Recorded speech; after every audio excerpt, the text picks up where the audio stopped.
spotkać, bo się zawali. No, mam nadzieję, że jednak nie.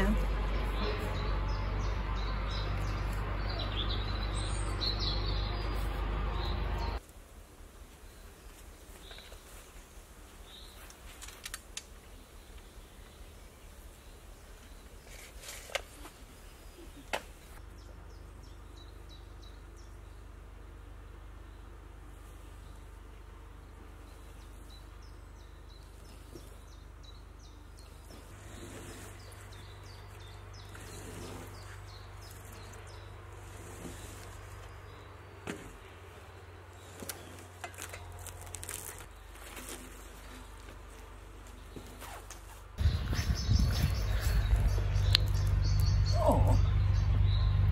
Dasz radę? Tak, już się biorę.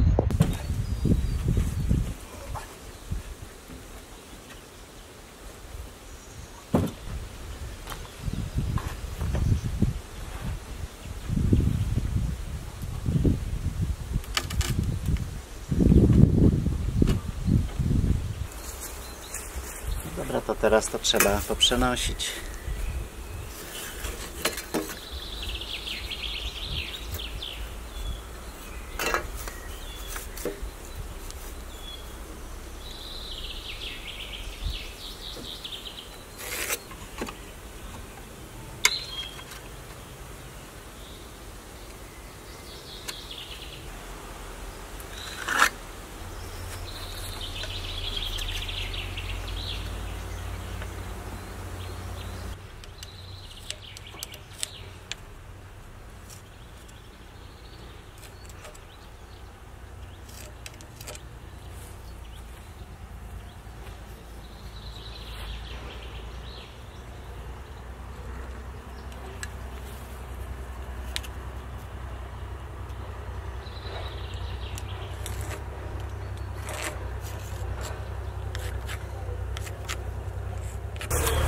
Wydaje mi się, że dobrze, ale mogę się mylić.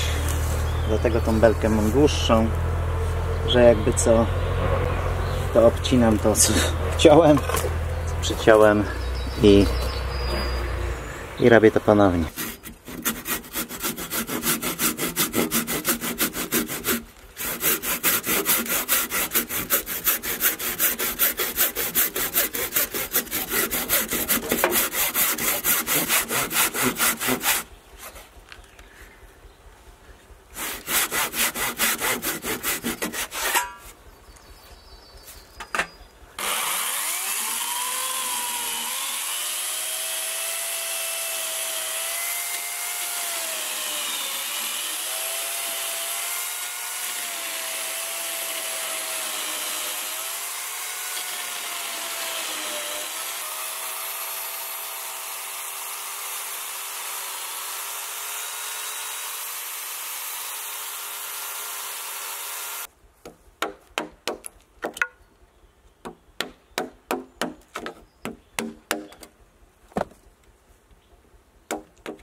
Dobrze, wydaje się, że jest prawidłowo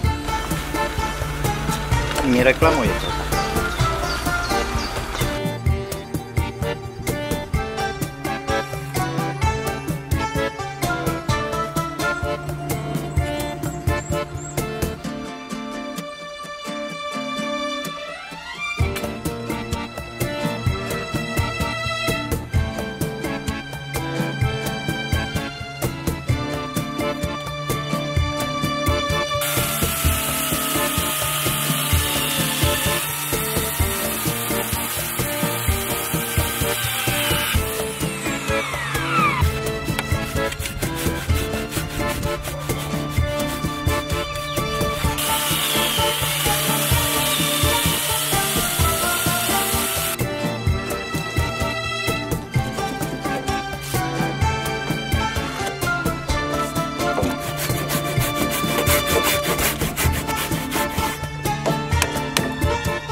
Powiem Wam, że luzujący się statyw to najgorsze zło, jakie może spotkać początkującego youtubera.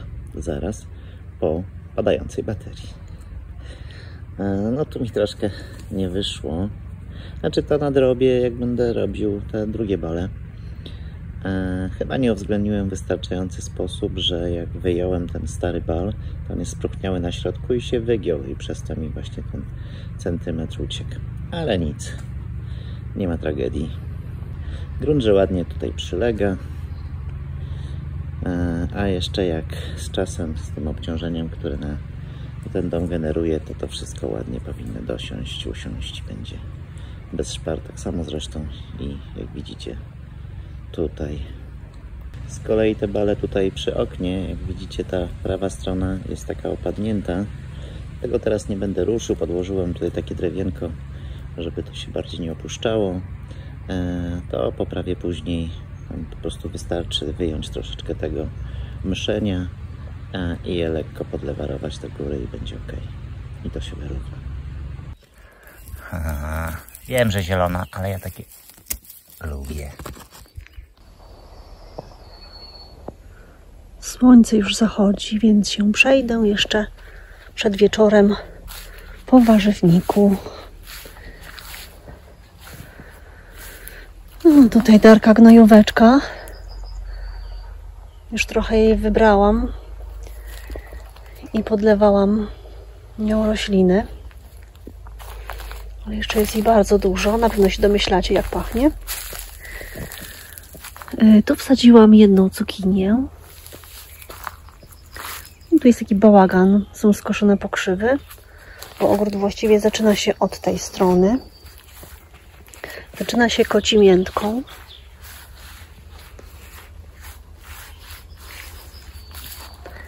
A dalej jest groszek cukrowy, przepięknie rośnie.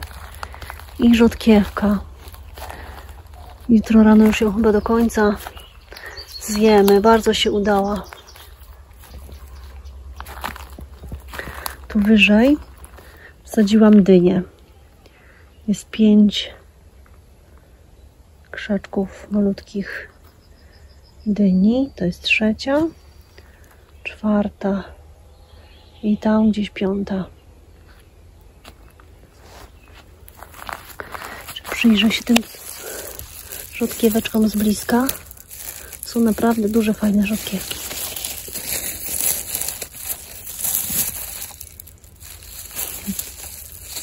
To są te sadzone, siane z taśmą.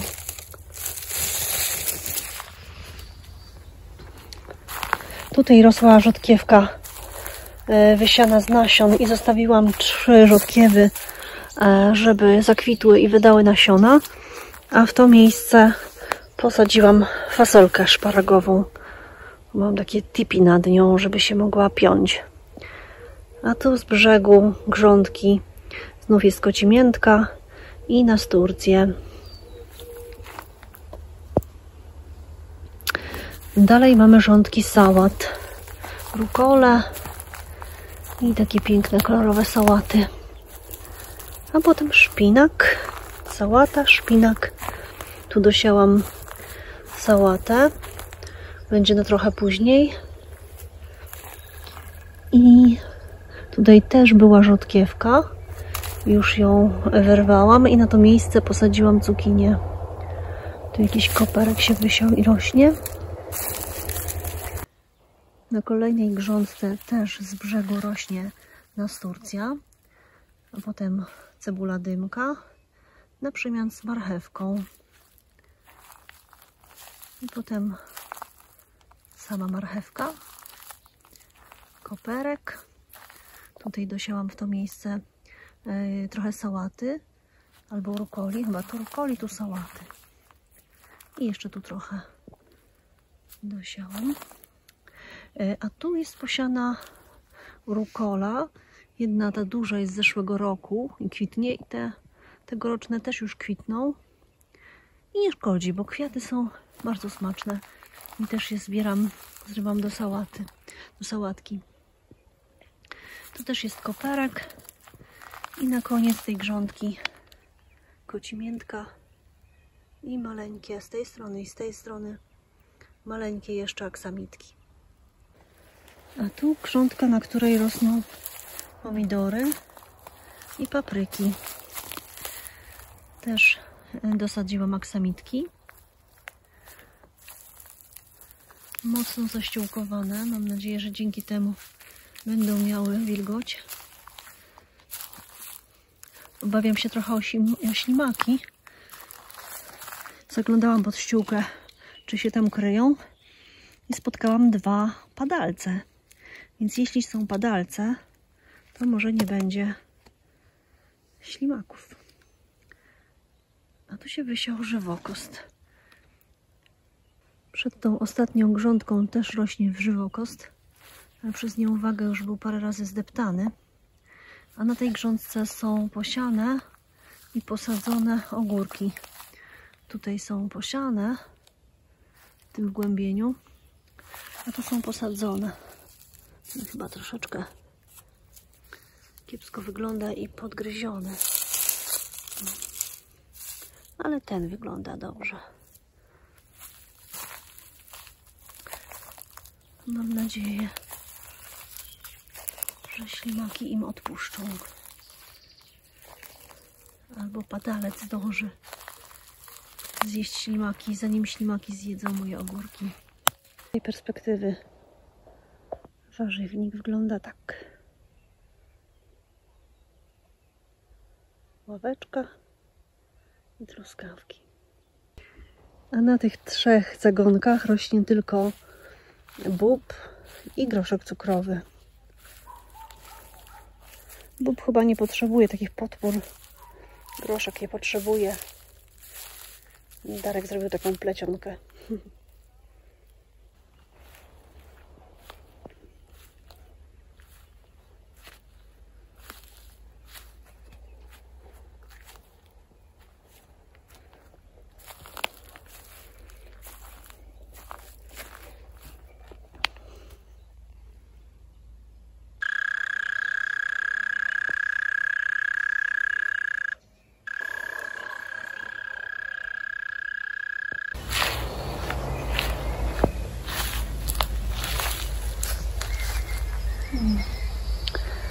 No już za chwileczkę. Już niedługo.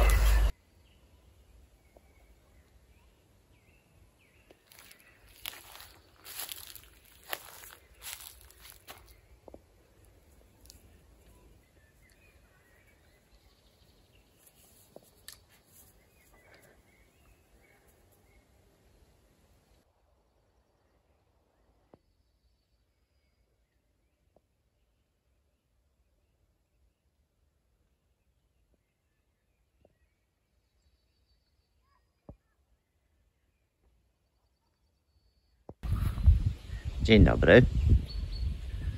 Dzisiaj ładna pogoda. Ma być ciepło, ale na razie jest przyjemnie. Trochę wieje wiaterek, co pewnie słyszycie w mikrofonie. Akurat w głośnikach. No uznałem, że jednak te bale tak nie mogą leżeć, bo zanim ja dojdę do tego, żeby je użyć, to trochę się zejdzie i mi się wypaczą. Także też je tam przerzucę i ułożę na równym. A ponieważ no niestety tu jest pod górkę i to słabo idzie, co już przećwiczyłem z jednym balem, spróbuję wykorzystać przyczepkę.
No dobrze, to teraz trzeba przed następnym balem zrobić lekkie modyfikacje. Czyli tak, oczywiście tu dokręcić dodatkowe śruby, żeby teraz złapać już za ten bal, no bo za ten podnosimy, a ten wyjmujemy.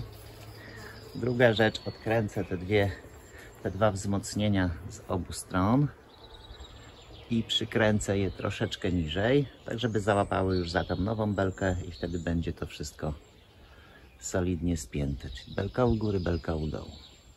No i następną modyfikację, jaką muszę zrobić, no to tak samo tutaj przeciąć o belkę niżej, natomiast trochę to przerobię, bo niestety te zręby tutaj w tych belkach z tej strony są już słabe, więc chcę je troszeczkę mocniej złapać, żeby one wszystkie się też w miarę trzymały. Trochę będzie tego przekręcania tych wkrętów, nie lubię tego, no ale co zrobić? To działam. To co, jedziemy do góry.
No dobra, to następny bal wyjęty.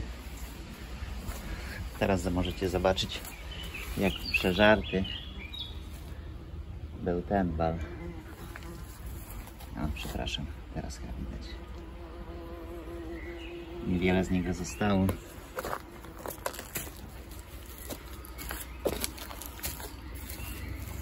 Z tej strony jest w miarę dobry.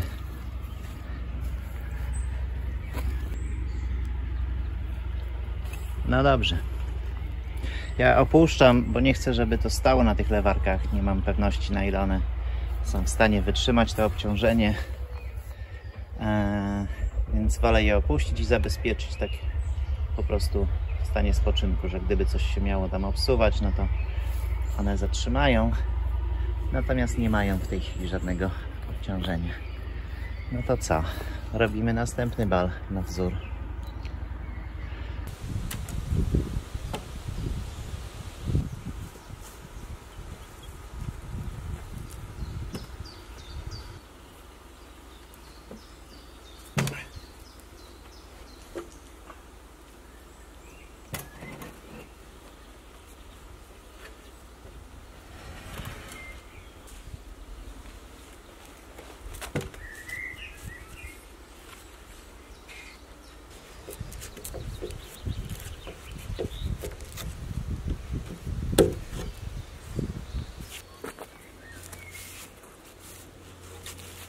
Dobra.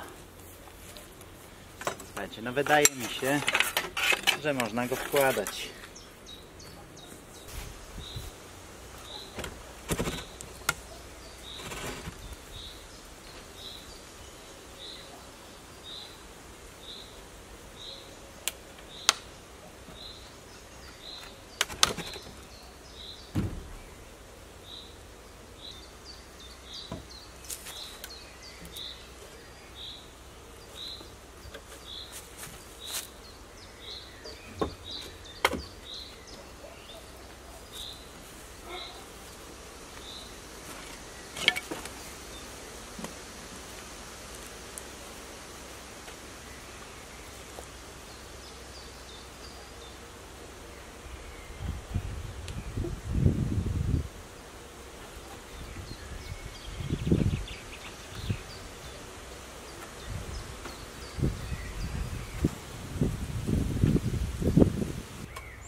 Na pewno stąd?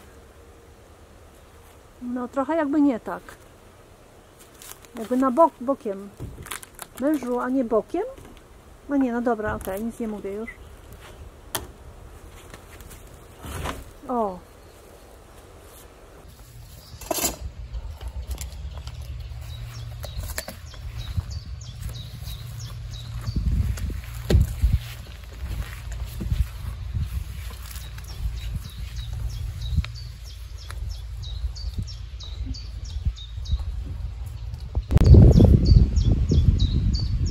Wychodzi, że powinienem go trochę mocniej obrobić.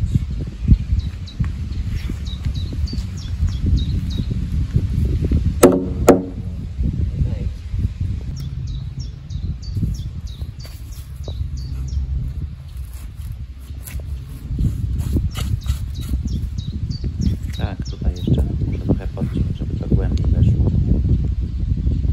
Był taki kawałek. No ale Gulliver tutaj zajął się kilkoma kawałkami. No dobrze, to drugi bal jest włożony. Wydaje się, że tutaj będzie ładnie pasował. A z tej strony no też chyba równa jest też para. dokładam takie podkładki, robię, żeby te bale się nie wyginały, niech się opierają na sobie. A to dlatego, że normalnie to one jednak opierają się na tym myszeniu. I mimo, że to jest słoma, to jest na tyle mocno ubite, że naprawdę solidnie to te bale trzyma. No to opuszczamy powolutku.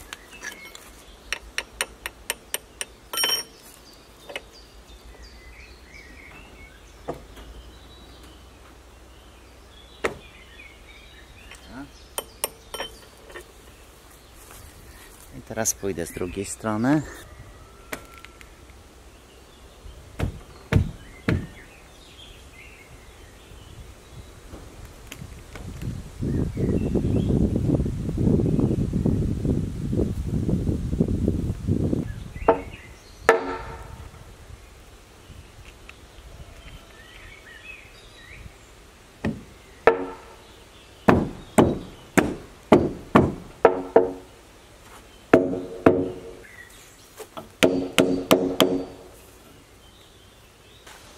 Ciałem, a on będzie mi opierał się.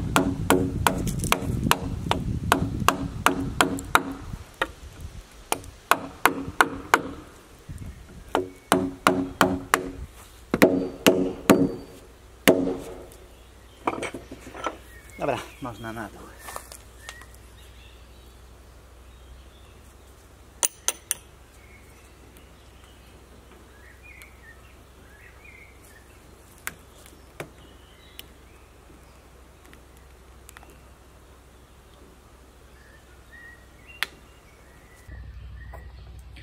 No dobrze, to drugi bal włożony. Tutaj jeszcze jest taka szparka. On wystaje trochę, bo tak jak mówiłem już, ja to sobie obcinam później. Tu wyskoczył taki fragment jeden, drugiego nie znalazłem. Może jeszcze znajdę, to wcisnę. No nie jest to idealnie, ale to też nie było przecież.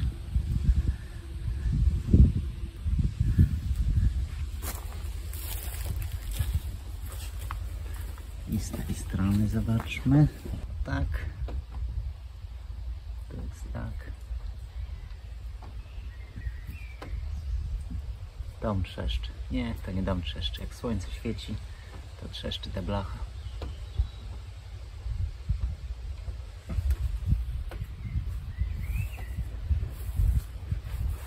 No i fajnie. Trochę szybciej mi już tym razem poszło. No ale to dalej jeszcze nie są 2 bale na dzień. To jest... Zrobiłem go w 6 godzin, no bo wcześniej jeszcze przerzucałem przecież to drewno. Już bym sobie zrobił fajran, bo się znowu trochę nadźwigałem.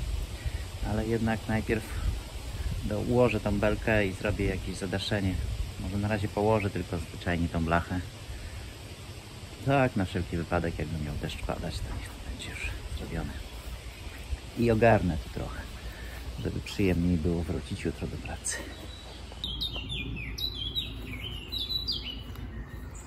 A ładnie ptaszki śpiewają. Tak, przykryłem te bale. Trochę mi zabrakło blachy. Myślałem, że wystarczy na wszystko. Że tutaj dołożyłem taką płachtę. I co, na razie to niestety muszę zrobić przerwę z wymianą bali. Zbliża się weekend z Bożym Ciałem. My się wybierzemy na małą wycieczkę. Że nie będę tego rozgrzebywał następnego bala, bo zejdzie mi się z tym prawie cały dzień. Co do tych bali, no to one są teraz tak włożone. I tutaj właśnie widać czasami jakąś szparę, czy tak jak tutaj, no są takie równiutkie, nie jak te oryginalne, no ale to będę jeszcze poprawiał. Czyli tu wjadę ze szlifierką, z heblem, z siekierką, nie wiem co będzie szło lepiej, tak żeby je troszeczkę poprawić, żeby bardziej przypominały wyglądem te bale. A takimi rzeczami się nie przejmuję, jak jakaś właśnie szparka, no bo niestety zaciosać tego tak ładnie mi się jeszcze nie udaje. Zresztą patrzę, że tutaj też takie szparki gdzie niegdzie były, nie wszędzie było tak idealnie, więc nie mam co narzekać. To, że gdzieś tam wystaje, no to jeszcze będę sobie poprawiał.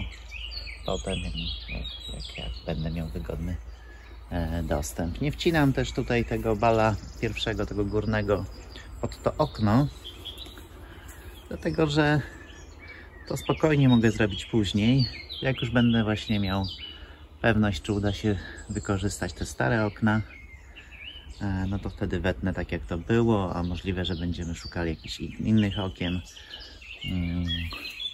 to wtedy zawsze lepiej jednak mieć możliwość, żeby zaciosać sobie ten bal odpowiednio do nowych okien. Zobaczymy. A, jeszcze pewnie możecie mieć pytania o to, dlaczego ja tych bali nie zabezpieczam. Więc ja uważam, staram się, żeby tej chemii było jak najmniej. Te bale tutaj też nie były zabezpieczone i 70 lat i sobie stoją.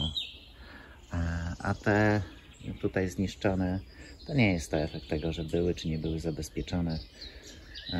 To jest po prostu efekt tego, że do nich podchodziła wilgoć. Także jak ja je sobie oszlifuję, już zrobię ich formę taką, doprowadzę ich do takiego wyglądu jak te oryginalne, to wtedy zastosujemy smołę drzewną, taką szwedzką smołę drzewną z drzew sosnowych i zaimpregnujemy tym, pojedziemy tym cały domek. Mam nadzieję, że to troszeczkę też przyciemni te nowe bale. Nie będą się aż tak bardzo już wtedy odróżniały od tych starych, oryginalnych. To co? Z mojej strony to już wszystko. Mam nadzieję, że się podobało. A jeśli się podobało, to bardzo, ale to bardzo będziemy wdzięczni za subskrypcję, za lajka i komentarz. Dziękujemy bardzo. Dobranoc.